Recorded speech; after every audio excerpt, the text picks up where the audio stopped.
to go live. We're going live in just a second, guys. Okay, it's loading.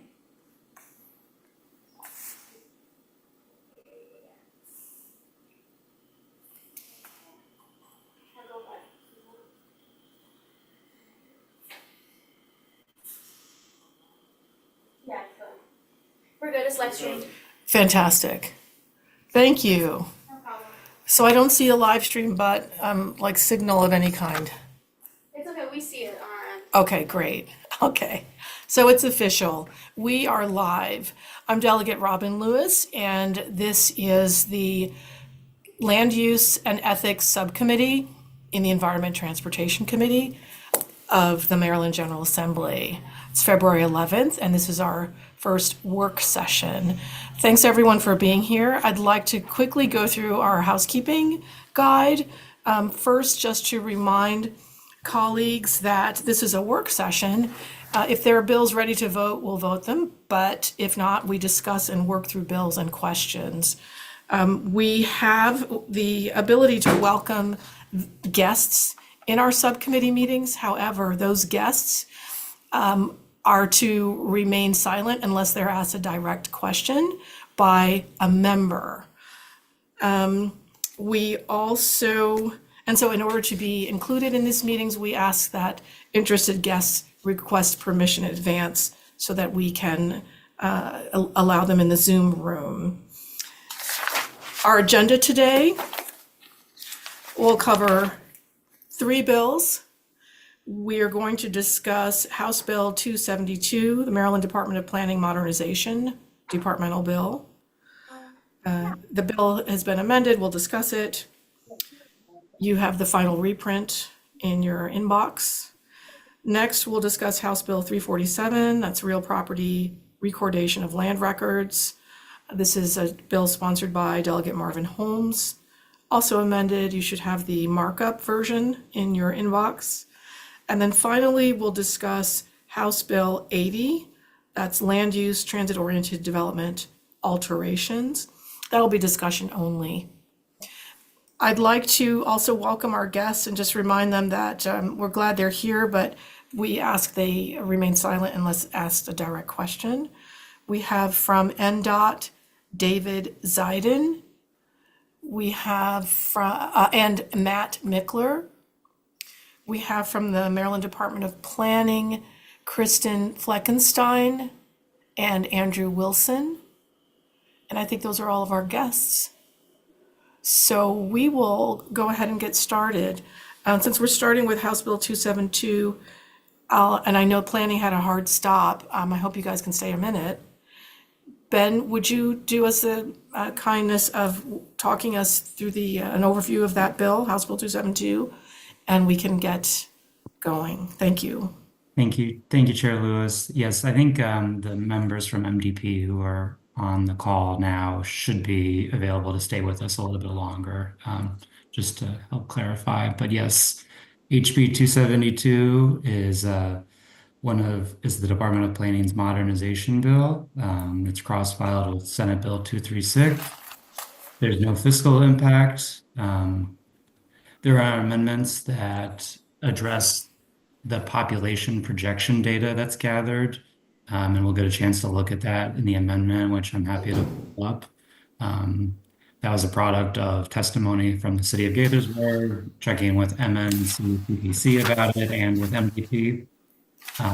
The testimony is all favorable, except for what we just talked about with the City of Gaithersburg. The bill has 8 components that are part of looking at efficiency and aligning the code with current practice. I'm happy to go through the bill and the amendments if you'd like. That would be great. Colleagues, does that sound okay with you? Yeah, let's go ahead and do that. Thank you, Ben. Okay, and let me try to share my screen. Okay, here we go.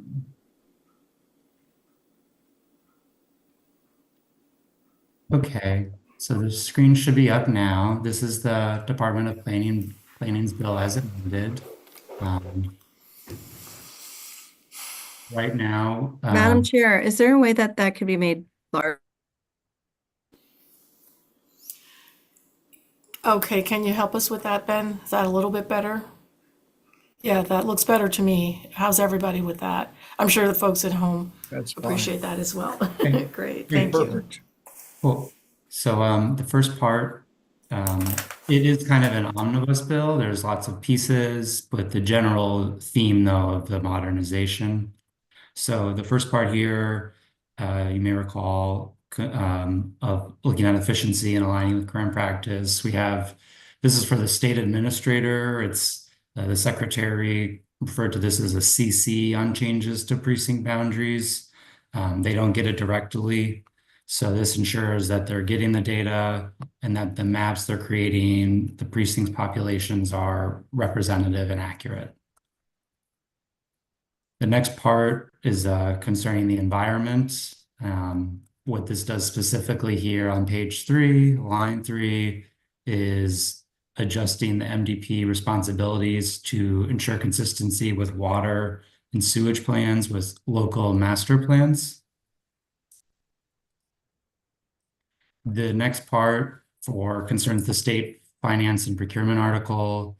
This is the part that was the subject of the amendment. This is the only part of the bill that was amended.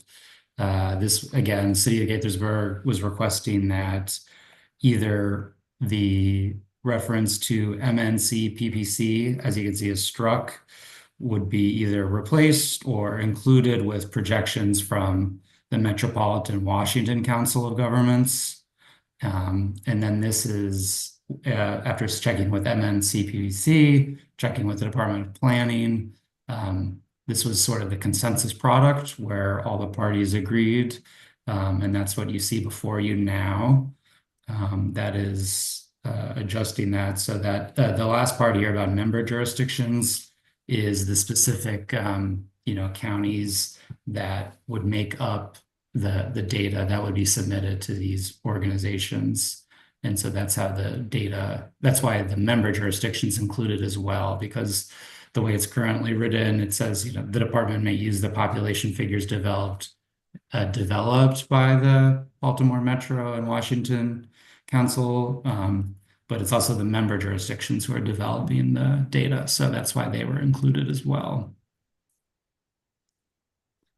Okay. The next part of the bill, let's see here.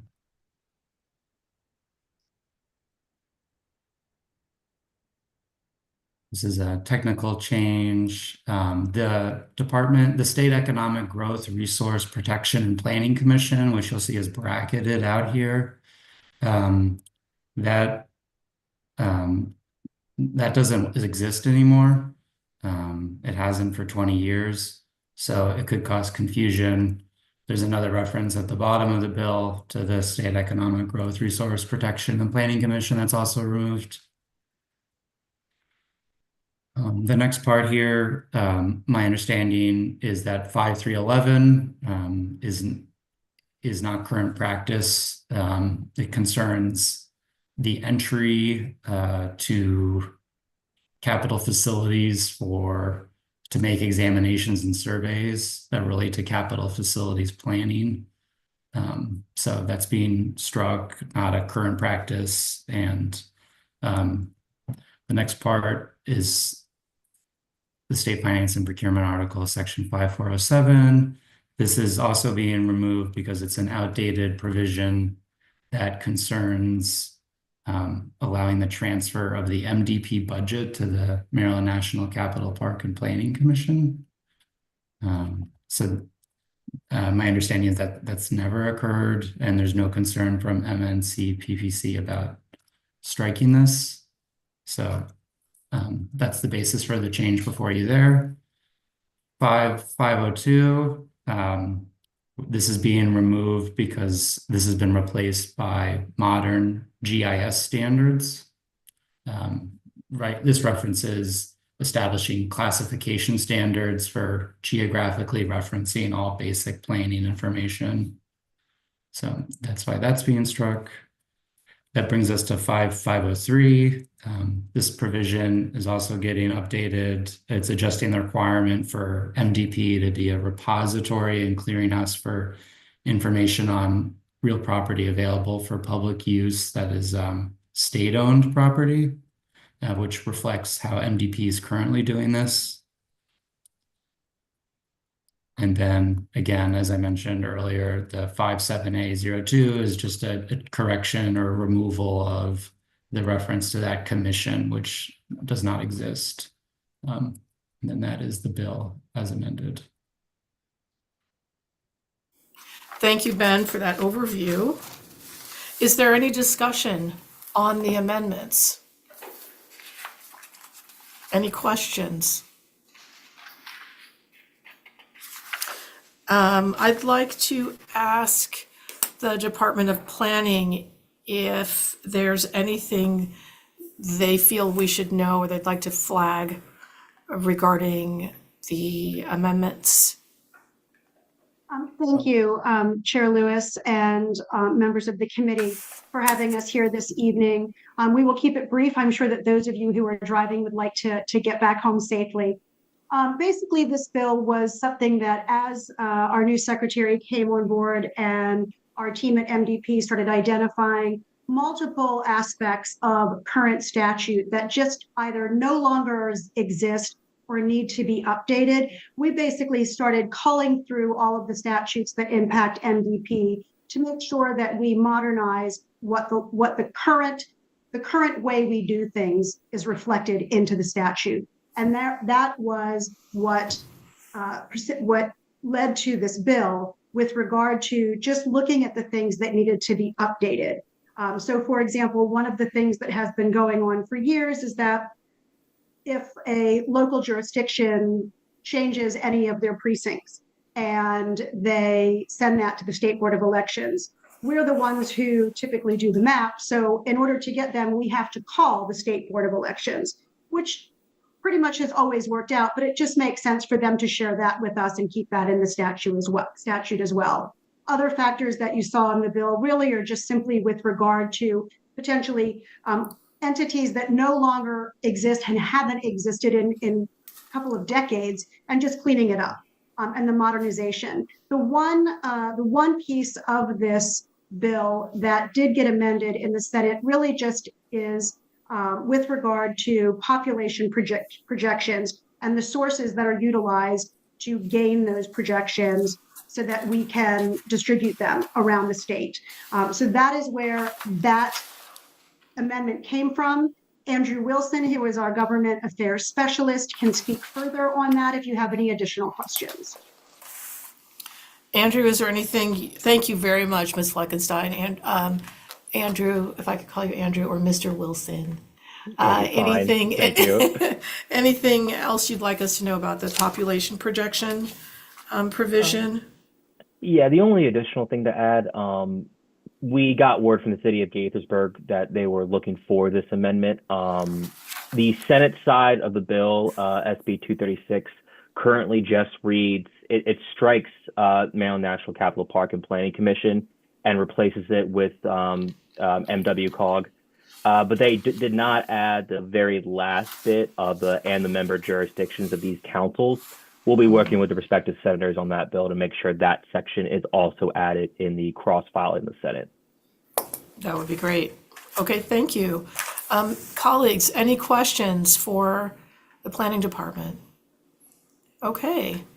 Are we ready to, thank you both so much. Are we ready to entertain a vote?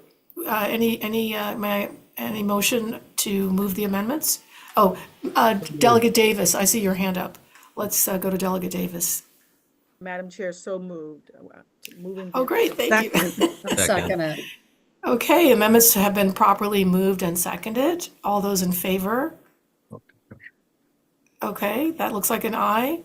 I'm happy to entertain a motion on the bill. I move the bill as amended. Second. Second, okay, properly moved and seconded. On the bill as amended, all those in favor say aye. Aye. Aye. Any nays? I think that Okay, was Liberty. I said aye. Delegate Ciliberti, can you No, I repeat said that? aye. Aye. I love that the first bill we're voting out of the subcommittee is unanimous. So with that, House Bill 272 has been voted unanimous. Thank you all very much. Department of Planning colleagues, you're welcome to stay, but you might probably want to get home too. We're going to move on to our next bill. Thank you. Thank you so Everyone, much. and thank you very much. Safe travels. Thank you. Bye-bye. Bye now. All right, moving on to House Bill 347, Real Property Recordation. This is Delegate Holmes' bill. And Ben, would you be so kind to walk us through this bill? Okay, thank you, Chair Lewis. So, yeah, for this one, again, it's also being amended. I'm glad everyone has the markup. Happy to pull that up too and go through it. But as some general info, HB 347 concerns recordation and land records and requirements related to that. It's cross-filed with Senate Bill 150. There's no fiscal impact. The amendment makes technical changes. It's supported by the real property section and Clerk Hoyer, both of who have been working on the bill in the Senate, but also in the House. The testimony is all favorable except for the amendment from Clerk Hoyer, which you've had a chance to look at, I believe, and we'll have a chance to go through. It's addressed with this amendment. The real property section is good with it, and yeah, I can get into Okay. the bill up where- Okay. So, colleagues, I believe you have the amendment. It would have been in your inbox with the email flagging this appointment today, this meeting today. Why don't you go ahead and walk us through it, Ben, quickly?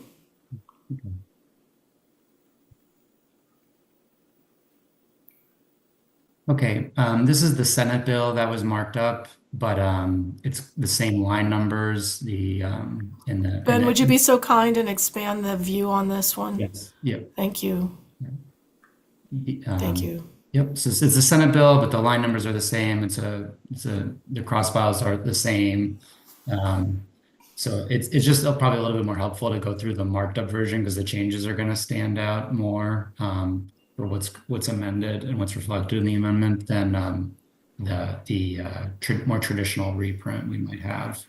But at this outset, this is a rather technical bill, modernizing bill, I guess, something that concerns alterations, updates to the filing, the maintenance, and the transmittal of land records. In general, these include a number of things such as formatting, acceptance of documents through electronically, general improvements. There's one part authorizing court clerks to assess additional fees if required by local law. And then it repeals certain requirements that are outdated and other references like that. So for the amendment, and I can show a few examples, but if anyone wants to go in more detail, we can do that too, of course. The first part of the bill as amended, the bill is adding a definition for land record. It's just modifying the amendment you'll see here in red to be relating to property. And one is the use of title, I think, was too restrictive. So they wanted to, and by they, it's the Maryland State Bar Association, the property section, the clerk's office, among others. So they wanted to just have it be more broad with the use of relating. The next part is, let's see, on page 3 here, in line 12, this is an example of the electronic adjustments that are being made and, the added language to the bill to help it be more modern.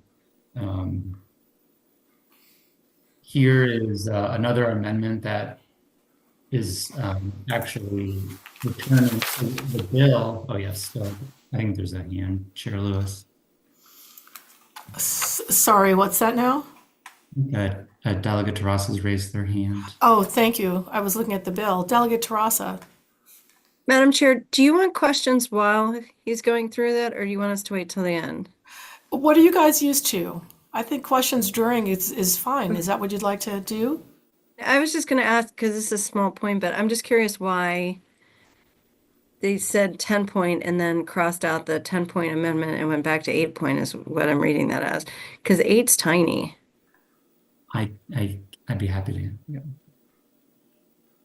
I can answer that, Chair Lewis, if you want. Yes, please go ahead, Ben. Okay, thank you.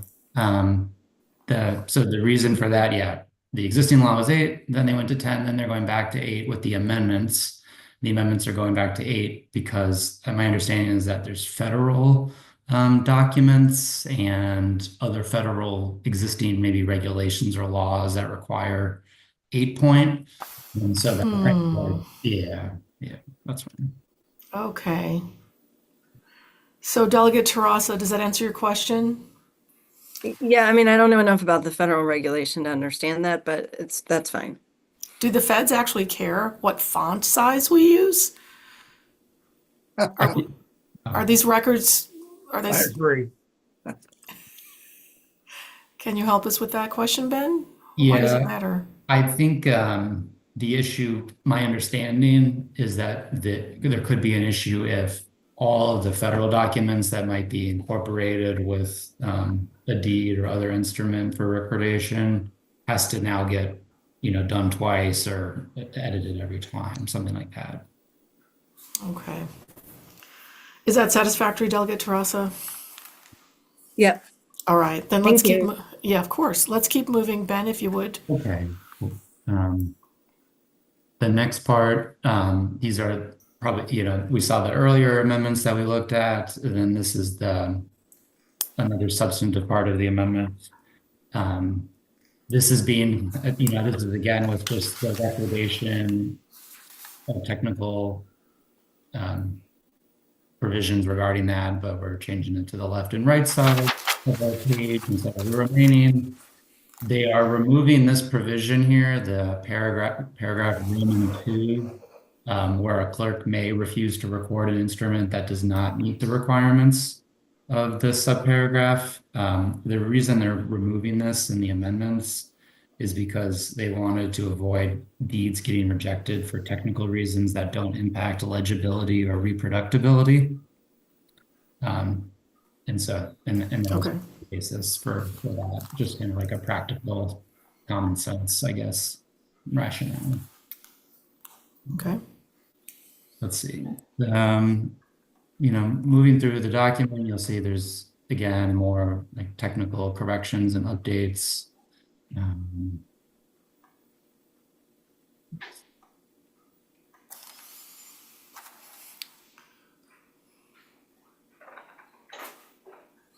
And these are generally just common sense updates or formatting changes that we're seeing here. That's right. I'm pulling up a couple more, maybe like examples. Most of the last 2 pages were like not much checks is actually just being changed. It's just the renumbering. But on page 8 here, on line 18, they are, we're talking about removing the word linen from the modernization improvements. Okay. On page 9, more technical changes.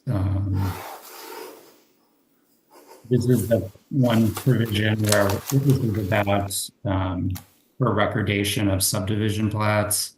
And in Roman 3 here, this is the clerk can assess additional fees if required by local law. And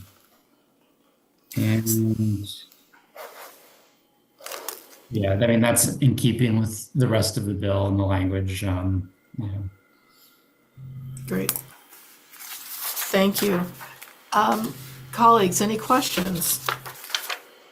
I have a question, Ben, just to make sure that I understand the paragraph 3 on page 9, the clerk may assess additional fees if required by local law or ordinance. Just making sure that's not mandating or requiring the imposition of a fee or a new fee or increased fee or any kind of fee. It's simply enabling That's my, Clerks to assess fees? Okay, yeah, that's my understanding. great, thank you. All right, if there are no further questions, I'm happy to entertain a motion on the amendments. So moved. Second. Okay, Delegate Davis, I see your hand, but sorry, I missed you. So the amendments, motion's been properly moved and seconded. On the amendments, all those in favor say aye. Aye. Any nays? All right. On the bill as amended, do I have a motion? So moved. A Second. second? Thank you. The bill is, as amended has been properly moved and seconded. All those in favor say aye. Aye. Aye. Great, the bill passes unanimous. This, it has got to be a record. Okay, how many subcommittees can move two bills their very first meeting? Thank you, colleagues. Thank you, Ben. Now we're going to move to House Bill 80. That is the land use transit-oriented development alterations. And we have Council Patrick Tracy with us. Patrick, would you be so kind to walk us through this bill? Sure. Thank you. You have this bill, it start on page 4, where the bill starts off by prohibiting local parking regulation in residential or mixed-use districts for a half-mile radius around a transit station. We go towards the bottom of that page, and it has prohibitions against zoning for mixed-use development, again, within a half-mile of rail transit, excuse me, I should say rail transit. And the for state land that is adjacent to transit and that is subject to a transit-oriented development plan. Move on to page 6, where they exempt some special taxes.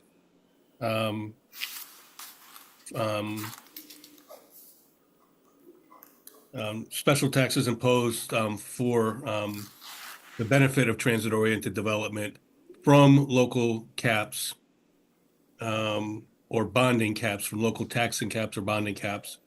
And then they provided they authorize the distribution of revenue from these special taxes imposed by the local governments to the transit-oriented development corridor funds, which is created later in the bill. Right below that, we have a provision that exempts transit-oriented development from the procurement law. Doesn't quite show everything because there are exceptions to exemptions that exist in procurement law for things like non-discrimination clauses and things like that would still apply. Then we go to page 7. We're talking about the fund that we created last year or 2 years ago, I forget exactly. Transit-oriented development capital grant and revolving loan fund. They're authorizing funding for that from proceeds of MDOT bonds. And then it go down a little bit towards the bottom, and it authorizes certain funding for the fund to be used out of county of origin, which is prohibited under current law. And then we go to the top of page 8, and we have unauthorized use for the funds for planning efforts on a site adjacent to transit that is not designated as TOD, but to prepare it for TOD designation. And then we go down, and then we have the creator of the transit-oriented development corridor funds that collect money from the local special taxes and distribute it to support transit-oriented development through various ways listed under subsection B of 71302. And that's your bill. Great. You make it sound so easy. Thank Not. you, Patrick. Thank you, Patrick. So let's talk about the bill. We do have 2 representatives from MDOT here to help us if we have direct questions for them. But colleagues, I'd like to open the floor to discussion and questions. And I welcome you to just turn on your mic. I don't think for a small group, we don't need to raise hands. But if you have raised your hand, Delegate Teresa, I saw yours. Go ahead. For just a quick question about one thing and then some thoughts. But the special tax would be imposed by the county or by the state? Patrick? County. The county would impose it. And then it would go into, but then who's got this TOD corridor fund? Is that the county or the state? State. So they can be distributed there, but it doesn't have to be? Correct. And then what did you say about out of county? You can use it out of county? This is in the existing fund, which is on page 7. Good. That's the bill we passed again last year or 2 years ago. I forget exactly. And it's the Transit-Oriented Development Capital Grant and Revolving Loan Fund. Which page did you say? I'm sorry, I missed it. Page 7. Okay. And current law says that particular funding, for particular source of funds, namely ground rents and land sale proceeds, that can go into the fund can only be used in the county of origin. And this bill repeals that limitation. Why? That's what the bill does. You might have to ask MDOT that. Thanks for the question. I think that's a question for MDOT. Mr. Mickler, Mr. Zayden, can you help us answer that question? Absolutely. Again, for the record, Matt Mickler, Director of Government Affairs for MDOT, the Secretary's Office. Sorry, I pronounced your name wrong, Mickler. Matt Mickler. So generally, this fund is supposed to be, in many ways, a revolving loan fund. So the idea is the money, once it enters, can go and serve any good TOD purpose that exists statewide. State lands might be sold in one area of the state, and there's not an active project, or there's not really a sufficient transportation services or need to support a TOD site. But you might have a site elsewhere where, like, say, I'm just going to pick one, not calling out any particular, but say a station out in Odenton. Funds could be used to accelerate that. Loans from that could be paid back into the fund, and then those funds would still be available to, if the county of origin, the land, maybe that was sold from Prince George's County, project comes up in Prince George's County, now the funds are available to be used there. And it continues to cycle as part of the fund. So typically, just to follow up on that, and then I'll let Ryan speak, Delegate Naraki, and then I have some other thoughts. But typically, a special taxing district is for the benefit of the special taxing district. So it seems this piece seems a little unusual. I mean, is that, what's that? I was just asking if I could respond. Yes, please. Okay, so no, and I think there's two different pieces here. There's the piece on ground rents associated from state land, sale of state land, and then there's the special taxing piece that goes into the corridor fund. I will say, I know that is a challenging provision, the ability to take funds and move them outside of the county of origin. Two things. One, it would be up to the local special taxing district and the local government if they even wanted to divert funds from the special taxing fund into a corridor fund.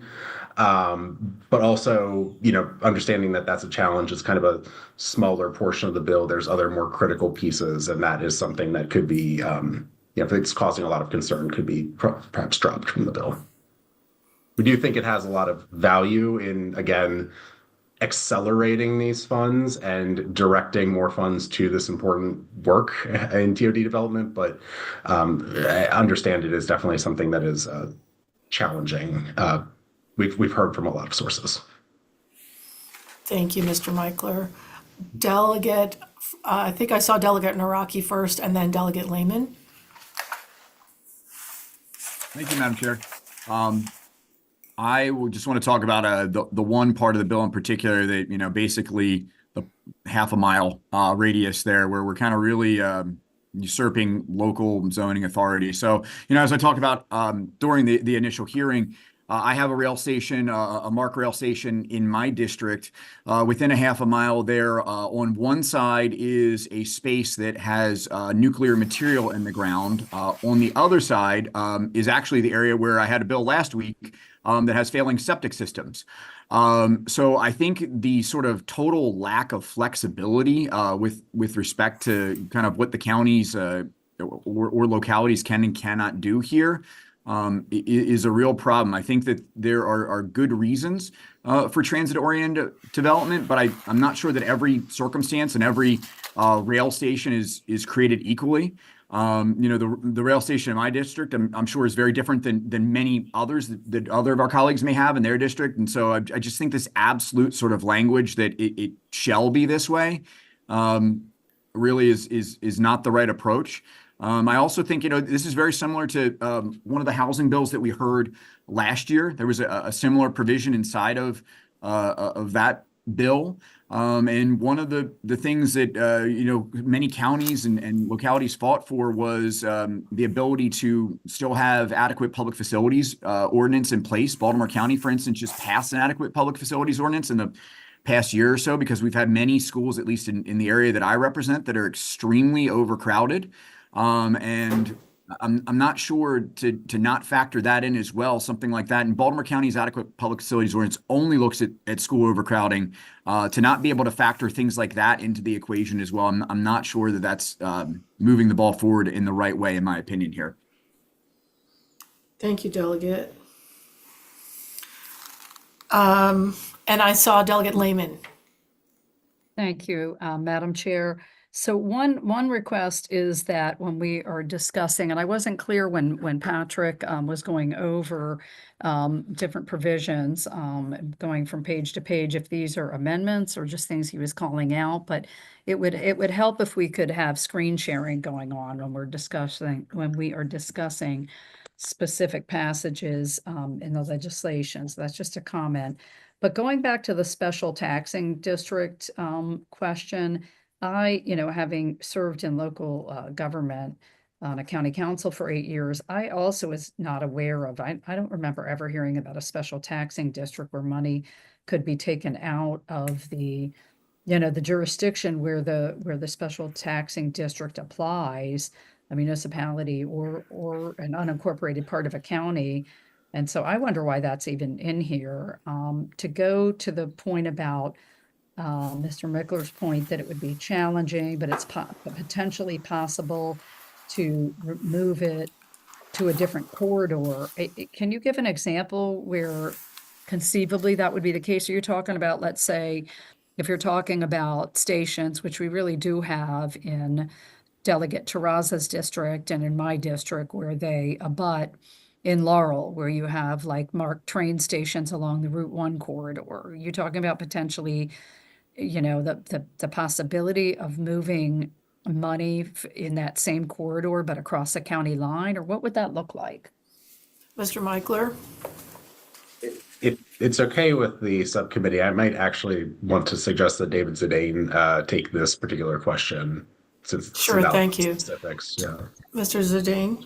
Sure. Yeah, I'm happy to answer this. So, we're talking about the TOD corridor fund that we're proposing, correct? There's two different funds with some similar questions there. So I want to make sure that that's what we're referring to. So that being the case, as an example of the special taxing district, much of our transit crosses jurisdictional lines. And given the differences in land values and different development challenges, we want to be able to leverage the values that might come from those various stations to be able to support transit-oriented development across those lines. So as an example, there's the MARC Penn line, which is a priority for us that goes through, primarily Prince George's County and Anne Arundel County. Yeah. This special taxing district, in agreement with the jurisdictions, would enable us to create this corridor fund, collect those special taxes, and then distribute them across those stations for improvements in partnership with the jurisdictions. And do you know for certain that that's doable? Have you consulted the AG's office about it? I've just never heard of a special taxing district that's shared across jurisdictional lines. I'm not saying you can't do it. That's just news to me. Mr. Zaidan? Yeah, and Matt may elaborate on this, but this did go through our AG process, and so we think it is legally doable with this legislation. But we can always go back and review that just to zip that up. Thank you. Thank you, Madam Chair. Thank you, Delegate Lehman. Thank you, Mr. Zidane. Is that right? It's Zayden. I think you got it right the first time, so you're good. But See, I'm getting self-conscious about being respectful. So thank you. Thank you, Mr. Zayden. So good questions. I'm also curious, are there any other questions? Okay, another bite at the apple. I see Delegate Terrassa. Delegate Lehman, did you have another question? Your hand's still up. No, Okay, Madam thank you. Chair. I'm sorry, I didn't lower my hand. Sorry about You're that. welcome to ask all the questions you like, but we'll go to Delegate Terrassa. Thank you, Madam Chair. So I really appreciate where this is going. I like that they're trying to address housing affordability, and they're trying to concentrate around stations around rail. But I think I share some of the concerns that Delegate Naraki said about the sort of and maybe you didn't say this, but this is on page 3, lines 21 through 27. So E and F, a legislative body may not take action to preclude mixed use development that is located within 0.5 miles of a rail transit station. And so I think that probably needs to be narrowed significantly, because I read that almost as doing the same thing as as paragraph F, which kind of removes any zoning restrictions. And those zoning restrictions might be there for a reason, environmental reason, health reason. So that is somewhat concerning to me, but could it be narrowed? I don't know. It's just some thought I had. And then F, which says they may not impose local zoning restrictions if the land is subject to a transit-oriented development plan approved by Department of Transportation.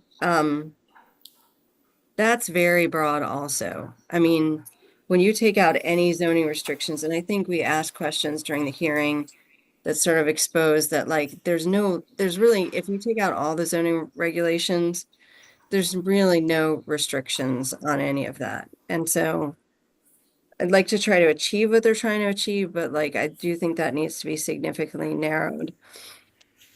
And then the parking issue, and I know I talked with you, Chair Lewis. I think that the not to have any minimum parking requirements when you have, it really depends on the jurisdiction, and that's why it makes more sense in zoning. But because I know we have reduced parking requirements near your station, but we have stations that you can't get to without parking there.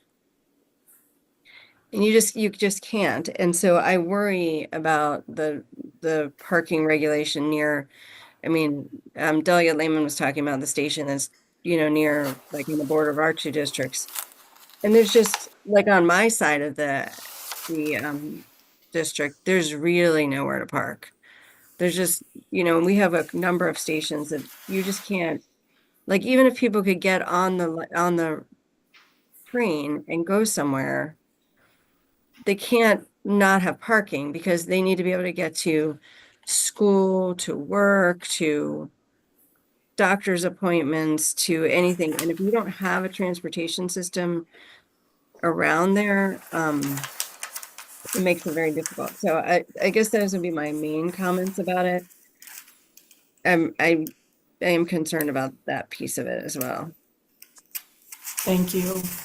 Would this be a good time to maybe share screen? Would that be helpful? Which Delegate Lehman mentioned earlier. Okay, I see a few nods. Patrick, can you share your screen, or should I share mine? I do not have it available. Okay. Listen, for the record, we are dealing with this bill only. There are no amendments.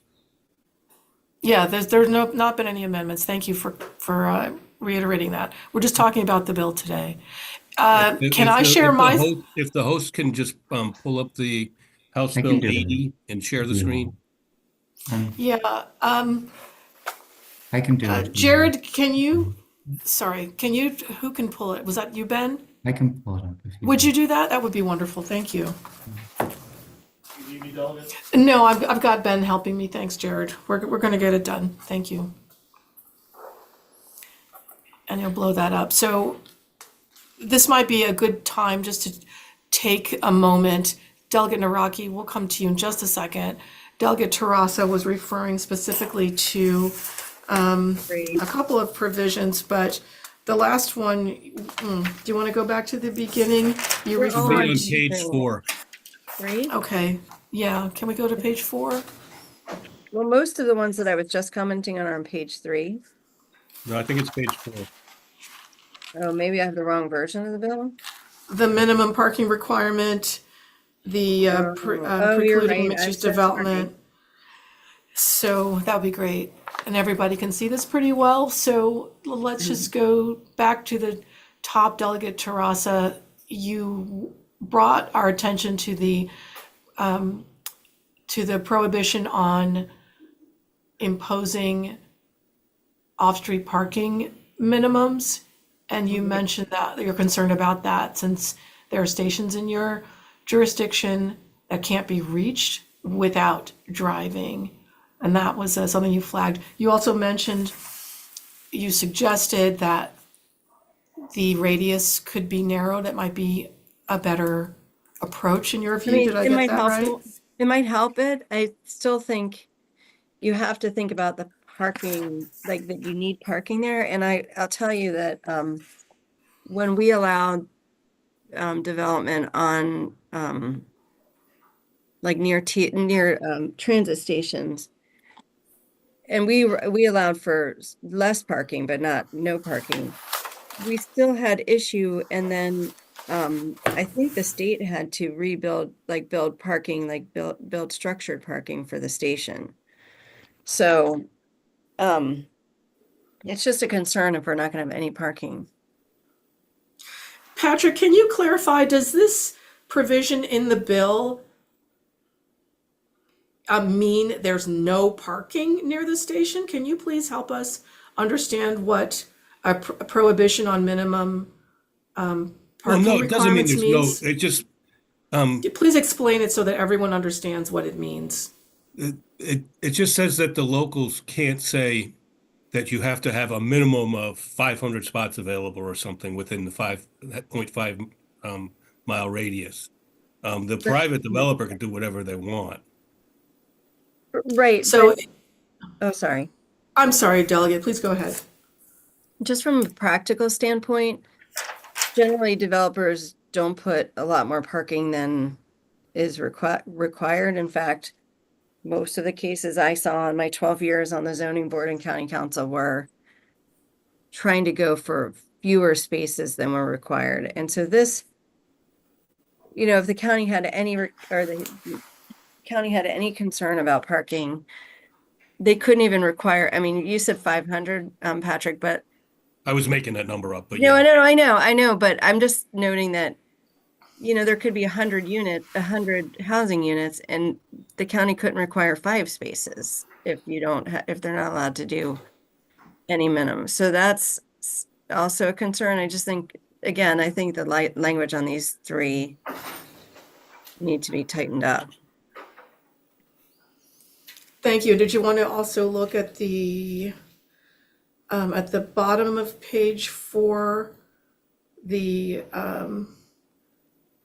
0.5 mile radius provision, section E, or paragraph E and the paragraph F? Did you want to revisit those since we have the bill language in front of us for clarification? Delegate Tarasa? Are you asking me? No, I mean, those are the 2 that I was talking about. A legislative body may not take any, or take an action, which really means any action, to preclude mixed-use development that is located within 0.5 miles of a rail station. So pretty much any legislation that you would do, like anything, protecting, I don't know, wetland, protecting saying you can't build in a flood zone, saying you can't, I mean, that really is very restrictive. So again, I think it probably needs to be narrowed because I understand the point they're trying to make and that, and sort of applaud that as a direction we should be moving in. And then the F says, any land owned for transportation purposes adjacent to a transit station, a legislative body may not impose local zoning restrictions. And that is pretty darn broad. Like that's anything. So I think that's probably too broad for us as well. Thank you. Well, I'm not positive that zoning, I don't know if the state is, as it is, if the state owns the land, if they're subject to zoning regulations. But to the extent they are, and I don't know if we can find that out, but to the extent they are, taking away any zoning authority is concerning for like the reasons Delegate Naraki was saying, like you have, a toxic space, next to parking lot now, but would be next to residential is something you'd want the locals to be able to weigh in on a little. That's a good question. Patrick, can you help us learn whether there are examples of this kind of relationship with state-owned land? Madam Chair. Yes. If I may, I can elaborate. The state-owned land is still subject to whatever the county zoning is. Baltimore County just went through our comprehensive zoning map process this past year. And I know a number of pieces of state land where actually the zoning was changed on those in Baltimore County. So they are subject to whatever the jurisdiction's zoning is. Thank you. Thank you. Delegate Terrasa, I think, thank you for walking through in detail your analysis of these provisions and your reflections. Thank you.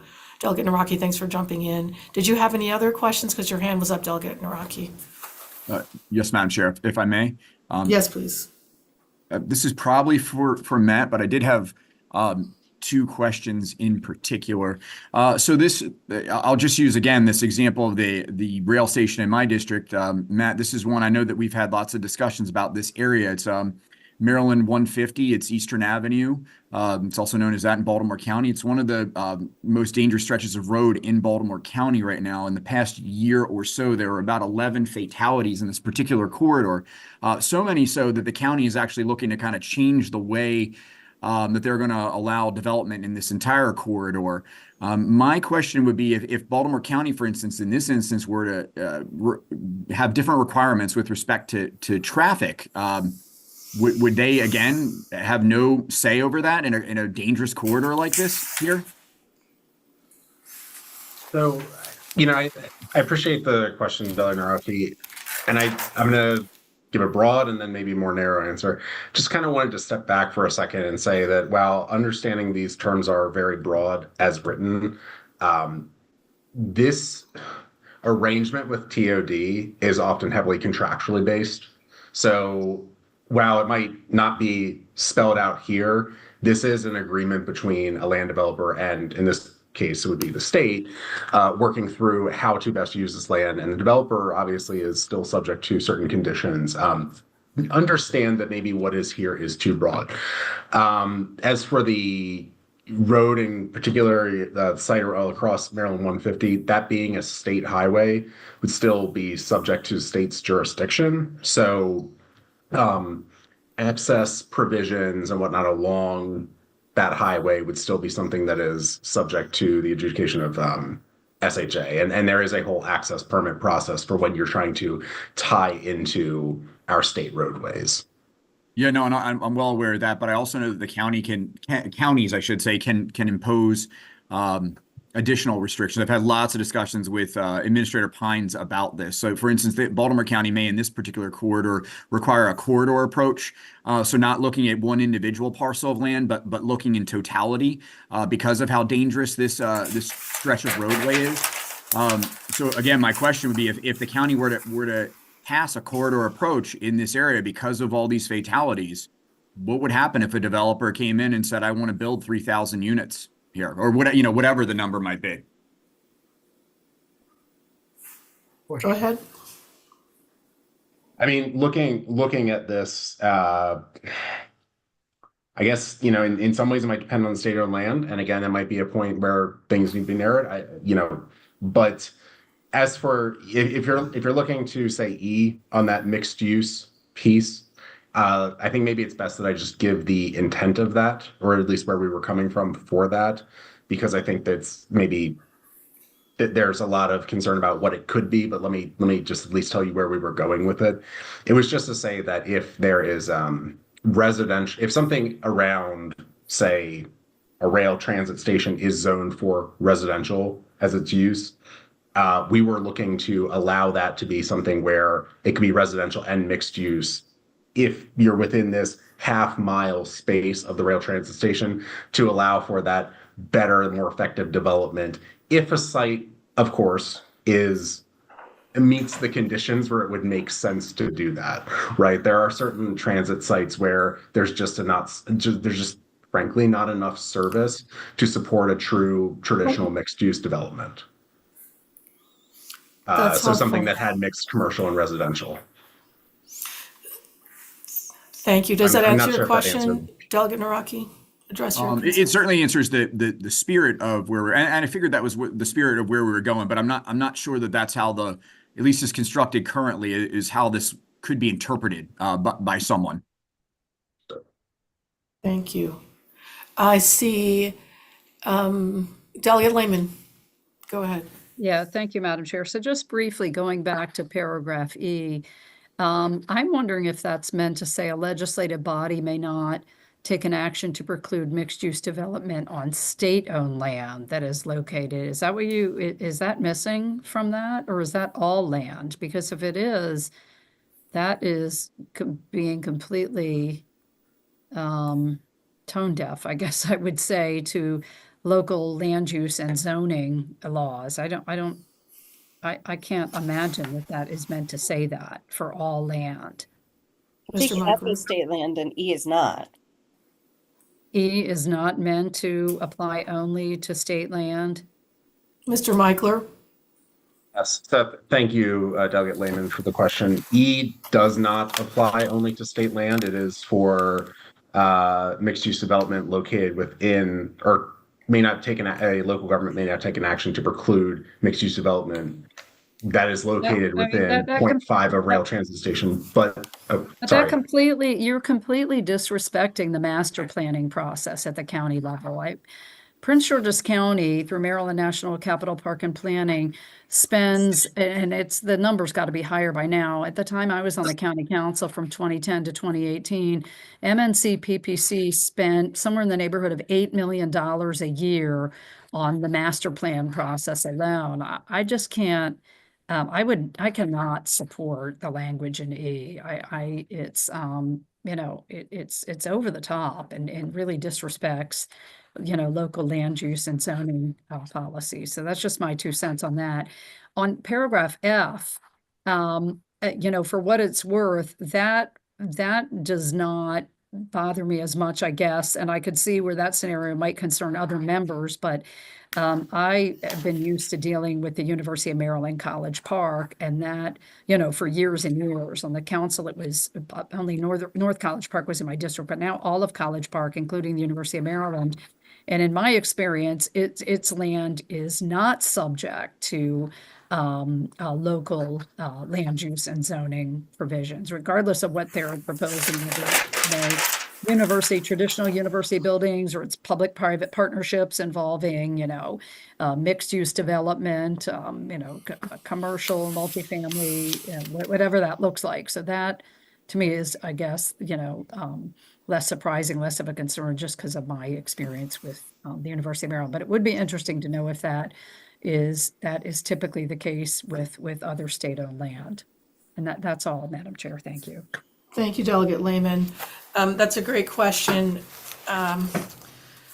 Delegate Naraki described an example of Eastern Avenue, and he asked whether a proposed TOD would conflict with local zoning. And it sounded like the answer might be yes, but now with Delegate Lehman asking about the University of Maryland land, which is state land, not being subject to local zoning, it sounds like there are situations where local zoning prevails, and in other settings, the state has more wherewithal. Is that accurate, Mr. Michler? Or is it something that we need more information about? It sounds like there are different approaches in different settings. So Chair Lewis, I actually believe that David Zayden does have an answer on that. Oh, good. Sure. Please jump in. I can't see everyone in this view of the screen, so please go ahead. Yeah, so to answer the immediate question, so for the state-owned land, it is our understanding under the law that if it's private development on public land, it is still subject to zoning. Delegate Lehman, to your point, when it's public uses like the University of Maryland, or if MTA is building a maintenance facility, that is not subject, but TOD is primarily private uses. So that is what we're trying to tackle here through this provision. Could you say that again? You said public development on public land is subject to local zoning. Private development. Private development on public land is subject to local zoning. Yeah. So for example, one of our a joint development that we do have is at Owings Mills. That is a long-term lease that sits on state-owned land, but it's private development, hotels, residential, things like that, and that is subject to zoning. Does that answer your question, Delegate Lehman? Yeah, no, it wasn't my question so much, it was somebody else's, but that is helpful. Thank you. All right, thank you, Mr. Zayden. Are there any other questions or reflections on any part of this bill? So I have a question. Thank you for sharing the screen, Ben. I have a question. We talked a little bit about special taxing districts, and we also talked about the corridor approach to transit-oriented development. And I'd like to know if there are examples in Maryland or perhaps elsewhere of funding, of using a corridor approach to transit-oriented development that uses special taxing districts. There seemed to be some concern among members about a special taxing district collecting revenue and then seeing those dollars go elsewhere. Does that happen in other places? And what does the corridor approach have to do with that? If anyone can answer, great. If not, it's a question I'd like some clarity on at some point. So I'm assuming this isn't an idea that originated in MDOT. It may exist in other places. Can anyone answer? Madam Chair, I believe David Zayden does actually. Please have go an answer ahead, for because that. I can't see your hands, guys. Thank you. Sure. So I think special taxing districts are used at a station level quite a bit in the state of Maryland and Montgomery County. Those instruments can oftentimes be TIFs, tax increment financing districts. They're oftentimes used in the state at a station level.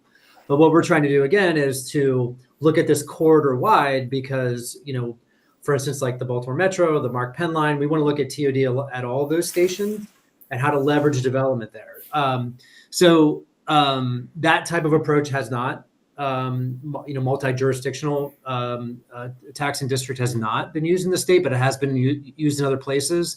DART in Dallas is one that comes to mind for the Dallas Area Regional Transit System. They have enacted multi-station TIF districts to do the same type of approach of leveraging development and tax value across stations to do TOD. So we're happy to follow up with some additional details and more examples of that, but that's the first that comes to my mind. That's a great example, and how interesting that Texas is the place you refer to. The other question that occurs to me is there's corridor districts, and then there was Delegate Terrassa and I talked about this before this meeting, and she raised it again. She described station areas that current existing rail station areas that can only be reached by car.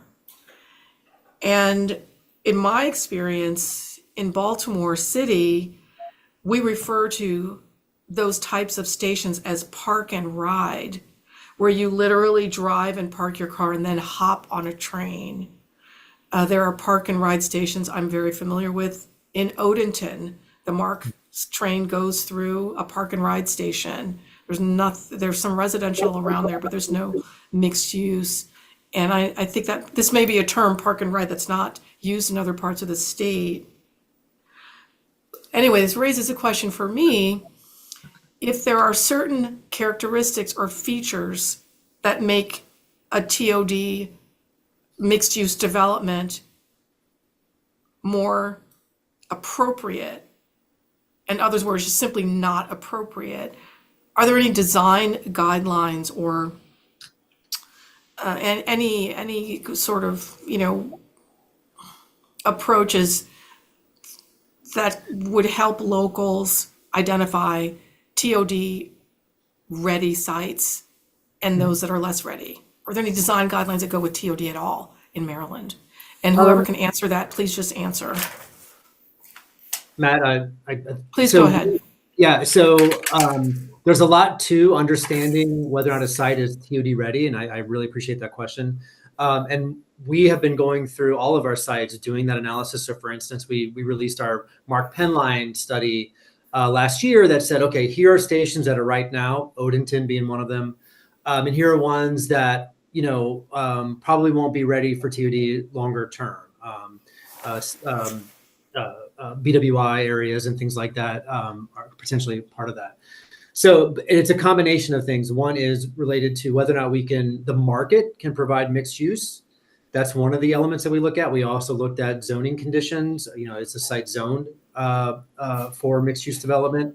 And then also the infrastructure needs. And I kind of want to be really clear about the parking piece. Because I think what some of the issues that have come up from some of the delegates have been about station access. And when we are doing transit-oriented development, like let's take Reisterstown Plaza, where we have an ongoing project, we work with the Maryland Transit Administration to understand how much parking they need for the transit riders. So we don't want to overpark that site from a transit standpoint, but we still need to provide some level of parking for people to drive there and park, because that activity will still occur and we want to support that. I think what we're really trying to get at with the parking issue and also the mixed use issue is we don't want the development to be overparked, because by the nature of TOD as itself, the people who are coming to that private development are taking the transit. So they're taking it there because they live there, they take it there because they want to work there, and we're trying to balance that out in that parking perspective. So I hope that helps. There's a lot of varying issues there, and I'm happy to try to clarify. Thank you. So I see the first hand I saw was a new delegate, Dylan Baylor, but now your hand is down. Yeah, thank you. And then we'll go to Delegate Terrassa. Delegate Baylor, go ahead. Yeah, I was looking at the testimony. I was not here yet for the bill hearing, but I'm just trying to play catch up, and I see some testimony from the AFL and the building trades. Have you guys engaged in any conversations with them about the applicability of prevailing wage to potential things that are funded from the corridor funds? Would it be subjected to that? Just curious your general thoughts on that. And Mr. Zayden or Matt, I don't know. Please go ahead, whoever can answer that. Sure. We have not engaged directly, but we're certainly happy to reach out and discuss with representatives from AFL-CIO and the building trades. Thank you. That would be great. That sounds like an important, useful thing to do. So you'll get back to us on that, Mr. Meikler. Thank you. And thank you, Delegate Baylor. Was that anything else? All right, great. Let's go to Delegate Terrasa. I see your hand. I can actually see your hand, unlike some of the other hands. Thank you, Madam Chair. And to Zayden's point, I am aware of the difference between the parking for the development and the parking for the station. There's two things. There's sort of the funding of the parking for the station and how that's going to happen. But when you said when you look to see if a TOD is appropriate in a certain area, one of the things you said is you look at zoning as part of the process. But if you're overriding zoning, that concerns me somewhat. But I wonder if you also look at whether there's a surrounding transportation system. So, I mean, part of my point about it being not accessible is that I understand like that you could create parking for the train, but if you don't have any way to get anywhere from the TOD, like if there's no transportation system that's going to there, I think you've got a bigger issue that is probably a broader question of how people would get. So again, if you can't get there other than by car, then how would you get to doctor's appointments? Do you know what I'm saying? Like there has to be a system. So if, I don't know if Mr. Zayden can say something about it, but I wonder if they look at whether there's a surrounding transportation system other than the train itself. I think, yeah, I can to speak to that, and we certainly do. We want to make sure that the, the transit is baked in with the development. So for instance, I think what you're referring to is a lot of like connecting modes, right? Like buses. So at all the sites that we're working at, we make sure that we're providing the number of bus slips for people that come to the station can connect a bus and get to where they need to go off site. So that is something that we look at. We look at the surrounding transit system and how that may affect the development. So the first answer is yes. I think the second answer is, the issue you're raising is a broader question about service in a certain area that kind of goes beyond TOD. But for the development and what we do on that site, we do make sure that we are accommodating any connected modes of transportation. When you say accommodating, can you say some more about that? I mean, sure. Because I don't know if there's any transit-oriented development state sites in Howard County, and I'm wondering if you could provide us with some examples or maybe a list of the ones that you do have that are transit-oriented development. But when you say accommodate, like you were saying, enough bus slips. So bus slips might get you to like a job location, but how do you get to, I'm just thinking about the transportation system in Howard County. There's no way you could get to a doctor's appointment or to the county seat or to after school practices or to back to school night. You know what I'm saying? So if there's not an integrated system there, like there is in some parts of Montgomery County, for example, I don't know Montgomery County that well, but I know there's certainly a bus system that brings you to various places, but there's not one in Howard County. So that's where I get worried about not having, like, it seems to me that those people are going to need cars to get to those things. Well, I mean, in the best of all worlds, we would hope that all those things would be located in the TOD and next to the station, so people can access those uses at the station. I think that's one of the reasons why we've been very focused on mixed uses, is we want to make sure we have a mix of uses. It could be doctors' offices, could be other establishments. But I think the question is a broader one related to service expansion. We want to make sure that the TOD supports all the connecting modes, buses. And I can give you an example right now at Odenton, the new parking garage that is being built there and the TOD that we're pursuing there is accommodating all of the shuttles that will be connecting to Fort Meade, right? So people can come up to the train and they can get on the shuttles and go to Fort Meade. That's lesser of an issue for the development, but we want to make sure that is all happening. So I think this is something we can take a deeper look at, but I think at some point it becomes a broader question about service to areas outside of the transit-oriented development. Thank you. Does that help with your questions, Delegate Terrasa? Yeah, I mean, it does and it doesn't. It does, like, I really appreciate where you're going with this and that you're given that thought and that, and what you're trying to do here. I think the reason I don't think it solves the problem is that if you don't have anywhere to get transportation, I mean, this is about building a whole system, which I've advocated for in Howard County for close to 20 years now. Pedestrian connections and bike routes and all those other things and bus system, but we just don't have it. So I can't imagine that any funding of this fund that you're talking about could build you a system in Howard County. You know what I'm saying? So in the meantime, what would people do? But thank you. I appreciate the opportunity to comment. I think that's pretty much Right. it. Thank you.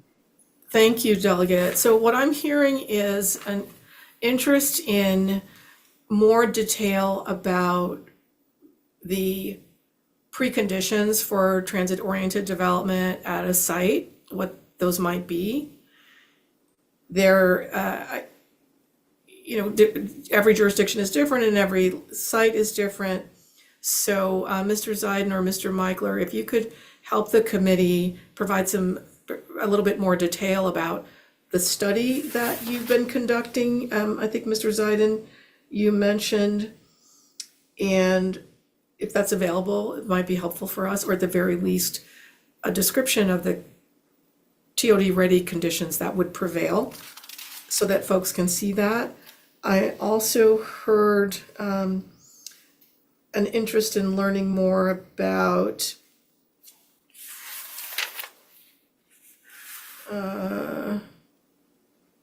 how special taxing districts can be used for corridor development, a corridor approach, because it seems like it's something new in Maryland that may be less familiar. I heard a question about where